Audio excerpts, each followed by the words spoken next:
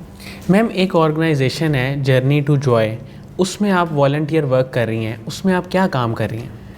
اس کی بھی میں آپ کو تھوڑی سی ہسٹری بتانا چاہوں گی کہ جب میں اس ٹریٹمنٹ سے ریکور کر گئی تو آبویسلی آپ کے اوپر ایموشنل بیریئرز ہوتے ہیں, آپ کے اوپر اسٹریس ہوتا ہے جو کہ اس طرح سے اتنا نظر نہیں آ رہا ہوتا. لیکن میں تو اتفاق سے اس کورس پہ چلی گئی تھی. اس کو ہیپینس پروگرام بھی کہتے ہیں. اب تو یہ کیا آرگنائزیشن جرنی ٹو جوائے کے نام سے کام کر رہی ہے. تو میں اتفاق سے اس کورس پہ چلی گئی تو وہ وہاں پہ کہتے تھے جی آپ مائنڈ سے بڑی چیزیں کنٹرول کرتے ہیں. تو مطلب مجھے شروع میں تو بالکل بھی سمجھ نہیں آتی تھی کہ اچھا مائنڈ سے کیسے چیزیں کنٹرول ہو سکتی ہیں. تو پھر میں نے وہاں میں نے کہا اچھا چلو میں بہت سارے میری ٹریٹمنٹ کے بعد سائیڈ افیکٹس ہیں, میں ان کے بارے میں مطلب مائنڈ سے ان کو دیکھتی ہوں کہ اگر وہ صحیح ہوتے ہیں. تو وہ ایک اتنا میریکل تھا کہ میرے جو وہ سائیڈ افیکٹ تھے وہ ایکچولی میں ان سے ہیل ہونا شروع ہو گئے کہ مطلب وہ مائنڈ سے میں نے ان چیزوں کو, اور میرے اب بہت سارے سائیڈ افیکٹ ایسے ہیں جو کہ سب سائڈ ہو گئے ہیں کہ میں نے پھر بعد میں ڈاکٹرس کو بھی بتایا اور وہ بڑا اس چیز کو کرتے ہیں, مطلب ایک بھرپور آپ لائف بعد میں بھی گزاریں, ورنہ لوگ تو بہت زیادہ رہ بھی جاتے ہیں سم ٹائم. تو اس سے جو ہے میرے وہ ہوا, پہلے میں ٹھیک ہوئی, پھر اس کے بعد بس پھر مجھے لگتا ہے کہ وہ میری لائف کا وہ بھی ایک میری لائف میں پرپز ہے کہ میں لوگوں کو ایک تو میں نے خود جب میں ٹھیک ہو سکتی ہوں تو مجھے لگتا ہے کہ اور بہت سارے لوگ اس سے ٹھیک ہو سکتے ہیں جن کو اسٹریس ہے یا وہ کسی انزائٹی کا شکار ہیں یا آپ کا ٹریٹمنٹ ختم ہو گیا تو اپنی اگر مزری میں ہے تو آپ اس سے نکل سکتے ہیں. تو اس لیے میں پھر اس کے لیے والنٹیئر کرتی ہوں اور اس میں ریفر کرتے ہیں لوگوں کو اور آتے ہیں لوگ اس میں اور وہ بھی ہیل ہوتے ہیں اور پھر اسی طرح ہی ہمارا سلسلہ ان کے ساتھ میرا چل رہا ہے. میم جو کینسر پیشنٹس ہیں اس وقت وہ کوئی پین میں گزر رہا ہے, تکلیف میں گزر رہا ہے, آپ چونکہ اس سے گزر چکی ہیں, آپ ان کو کیا ایڈوائس کریں گی, وہ اس وقت کیا کریں, کس طرح وہ اپنی سوچ کو مثبت رکھیں تاکہ وہ اپنی آنے والی زندگی کو بہتر گزار سکیں؟ اس میں یہی کہنا چاہتی ہوں کہ آپ کی لائف میں دیکھیں اگر ایک بیماری تو آپ کی لائف میں آ گئی ہے, ٹھیک ہے, اب اس کا ٹریٹمنٹ بھی مشکل ہی ہے. میں اب یہ نہیں کہہ رہی کسی کو جی کہ بہت آسان ٹریٹمنٹ ہے کچھ بھی نہیں ہوگا, نہیں, آپ کو بہت سارے سائیڈ افیکٹ, بہت ساری چیزیں ڈیورنگ ٹریٹمنٹ بھی ہوں گی, بعد میں بھی ہوں گی, لیکن آپ نے اپنی موٹیویشن قائم رکھنی ہے. آپ جب یہ ٹریٹمنٹ ہو جائے گا آپ ٹھیک ہو جائیں گے. میں نے آپ کو بتایا کہ مجھے کتنا ریئر ٹائپ تھا اور میں بالکل ٹھیک ہو گئی ہوں اور مجھے کوئی ایسا مسئلہ نہیں ہے کہ ایون مجھے اب کوئی ٹیسٹ وغیرہ بھی نہیں کرانا پڑتا کہ مطلب میں بالکل I am free from every thing. تو جب میں ٹھیک ہو سکتی ہوں تو وہ بھی ٹھیک ہو سکتے ہیں. اور باقی یہ ہے کہ اللہ تعالیٰ کے کام ہے, یہ تو آپ کو اگر بیماری آئی ہے, ایک آپ کے پاس مشکل ٹائم آئی ہے, اس کے بعد آپ کے پاس آسانی بھی ہوگی. میم آپ کے فیوچر گولز کیا ہیں, آپ کس کس طرح سے کام کرنا چاہتی ہیں آگے فیوچر میں؟ فیوچر میں ایک تو میرا جو برانڈ ہے اسٹوڈیو بائی فے, اس کو میں ایک اچھے مطلب فلرش اس میں دیکھنا چاہتی ہوں, مطلب سب برانڈ تو اس میں اور باقی ساری اور بھی چیزیں جو ہیں پائپ لائن میں ہیں جو ہم نے پلان کی ہوئی ہیں, ان کے بارے میں ایک تو مطلب میں اس کو اچھا ایک سکسیسفل برانڈ دیکھنا چاہتی ہوں. اور باقی یہ جو ہے this is the purpose of my life کہ میں لوگوں کو موٹیویٹ کروں. اور میں بہت سارے کینسر سروائیور ہیں جو کینسر پیشنٹ ہیں, میں ان کے ساتھ ہوتی ہوں, ان ٹچ ہوں, بہت ساروں کے ساتھ میں کنیکٹڈ ہوں. اوبیسلی میں یہاں پہ مینشن نہیں کر سکتی, لیکن بہت ساروں کے ساتھ میں جن کا ٹریٹمنٹ چل رہا ہے ان کو ڈے ٹو ڈے میرے سے ہیلپ کی ضرورت پڑتی ہے, وہ میرے سے بات کرتے ہیں جس سے ان کو موٹیویشن ملتی ہے. تو ان کے ساتھ میں ان ٹچ رہتی ہوں اور وہ پھر this is the purpose of my life. اور باقی یہ ہے کہ میرا اپنا پیج بھی ہے اس سلسلے میں, فریہ فیصل کے نام سے فیس بک پہ. اس میں بھی میں کوئی نہ کوئی ٹاک اور اس طرح سے بات کرتی رہتی ہوں کہ جی کس طرح سے آپ نے موٹیویٹ ہونا ہے, ٹریٹمنٹ کیا ہوتا ہے. لوگ بات کرنا پسند نہیں کرتے. اور ایک اور چیز جو میں کہنا چاہتی ہوں کہ آپ اپنی اس مزری میں نہ رہیں, ہائے مجھے ہی کیوں, میرے اوپر ہی یہ کیوں بیماری آئی. آپ کہیں بس ٹھیک ہے دس از مائی ٹیسٹ اور میں نے اس کو پاس کرنا ہے. اور اس میں وہی پازیٹیو تھنکنگ کی بات آتی. پازیٹیو تھنکنگ یہ نہیں ہے کہ 10 سال بعد جو ہے میرا برانڈ اتنا سکسیزفل ہوگا اور میں اتنی صحت مند ہوں گی تو میں خوش ہوں گی. پازیٹیو تھنکنگ یہ اب بھی جو آپ کی لائف میں ہے, جو آپ کی اسٹرگل ہے, اس میں آپ نے پازیٹیو رہنا ہے. میم آپ اس سارے سفر میں کن لوگوں کا شکریہ ادا کرنا چاہتی ہیں؟ شکریہ کی تو بہت لمبی لسٹ ہے. مطلب میرے تو بہت سارے مینٹورز ہیں جن کو میں تھینک بولنا چاہتی ہوں. اس میں سب سے پہلے تو میرے ہسبینڈ ہیں جنہوں نے مجھے بہت زیادہ سپورٹ کیا. اور پھر جو جرنی ٹو جوائے کے میرے 2 ٹیچرز ہیں, ایک ہیں عظمیٰ رمضان اور ایک شناز منلہ, ان کو. اور پھر اسی سارے دوران میں مجھے ملے سہیل صاحب ہیں ایک, انہوں نے مجھے اس طرف مطلب جو میرا کینسر سے ریلیٹڈ ہے موٹیویشنل اسپیکنگ کی طرف, وہ مجھے انہوں نے کافی زیادہ اس چیز میں سپورٹ کیا ہے کہ انہوں نے مطلب ایک جس کو کہتے ہیں نا ایک سیڈ آپ کے اندر لگانا, کہ آپ کے اندر ایک بیج بو دیا ہے کہ جی آپ اس چیز کی طرف سوچیں. کہ مطلب مجھے اتنا آئیڈیا نہیں تھا کہ میں یہ موٹیویشن لوگوں کو اپنی کینسر کی اسٹوری سناؤں گی اور وہ اس طرح سے ہیل ہوں گے. مطلب میں کچھ کرنا چاہتی تھی لیکن وہ جو سیڈ تھا وہ سہیل صاحب نے اس میں لگایا. میم قاسم علی شاہ صاحب کی ایک فاؤنڈیشن ہے, ان کا کام ہے, ان کی بکس بھی ہیں, ان کے ویڈیو لیکچرز بھی آپ نے سنے ہوئے ہیں. ان کے بارے میں, ان کے کام کے بارے میں آپ کیا کہیں گی؟ ان کے کام کے بارے میں تو میں یہی کہوں گی کہ وہ بہت اچھا کام کر رہے ہیں. کیونکہ میں اپنی ایک سٹوری سنا سکتی ہوں. جب میں نے پہلی یا دوسری ویڈیو بنائی تھی تو میرے کو ایک جاننے والے ہیں, انہوں نے میرے اس میں نیچے لکھا ہوا تھا کہ I think this is going to be the next Qasim Ali Shah. تو for me this is a very big compliment کہ کوئی مجھے ان سے ملا بھی رہا ہے. تو ہی از ڈوئنگ ونڈرفل جاب. مطلب وہ تو بہت امیزنگ کام کر رہے ہیں اور بہت بڑے بڑے کام کر رہے ہیں, اور ان کی باتوں سے بہت موٹیویٹ ہوتی ہوں. میں ان کو بہت سنتی ہوں, اور اگر میں نے اپنا بھی کوئی اس طرح موٹیویشن کچھ دینا ہوتا ہے تو میں ان کو اوبیسلی ان کی لیکچر سن کے اس سے انسپریشن لے کے پھر کوئی بات کرتی ہوں. بہت بہت شکریہ فریہ فیصل صاحبہ آپ کی تشریف آوری کا, آپ کے ٹائم کا. ناظرین, مجھے امید ہے کہ جو لوگ مایوسی میں ہیں یا نا امید ہیں ان کے لیے یہ انٹرویو ایک امید کا سامان پیدا کرے گا. بہت بہت شکریہ, اپنا بہت ہی خیال رکھیے گا. اللہ حافظ.